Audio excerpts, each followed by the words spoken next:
আসসালামু আলাইকুম। বাংলাদেশের বর্তমানে যে সাংবাদিকরা যেভাবে ভারতের দালালি করা শুরু করছে, আমার তো মনে হচ্ছে তারা আমাদের দেশের ক্রিকেটারদের মাথা ওয়াশ করতেছে।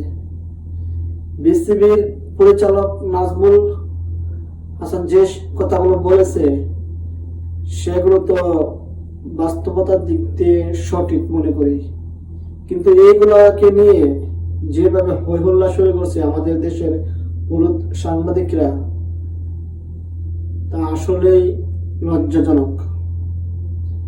আমরা সবাই আমাদের দেশের সবাই চাই যে নিরাপত্তা যেহেতু ভারত দিতে পারবে না, আইসিসি জানিয়েছে, সেক্ষেত্রে আমরা ভারতে যাব না। তো অনেকেই যারা ভিউ ব্যবসা করে, যারা ইউটিউব বা ফেসবুকে এবং ভিউ ব্যবসা করে, তাদের তো ভিডিও বানানো হবে না যদি বাংলাদেশ ইন্ডিয়াকে না খেলতে পারে। সেজন্যই মনে হয় তারা উঠে ফিরে লাগছে বাংলাদেশের ক্রিকেট বোর্ড বিসিবির পিছনে।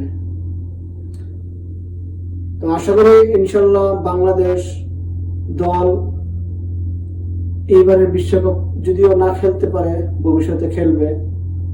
আর যতটুকু পর্যন্ত শোনা যাচ্ছে যে শ্রীলঙ্কায় বাংলাদেশকে নিয়ে খেলাবে, তো আমরা সেই প্রত্যাশা করি ইনশাল্লাহ বাংলাদেশ শ্রীলঙ্কা গিয়ে এবারে টি-20 বিশ্বকাপে অংশগ্রহণ করবে। তো এগুলো নিয়ে তো মাতামাতি নাচানাচির কোনো দরকার নাই বললেই চলে। বিশেষ করে বাংলাদেশের হলুদ সাংবাদিকরা, আপনারা একটু শান্তভাবে সুস্থ জ্ঞানে ভিডিও করেন। আপনাদের ভিডিও আমরা দেখি। ধন্যবাদ সবাইকে। আল্লাহ হাফিজ।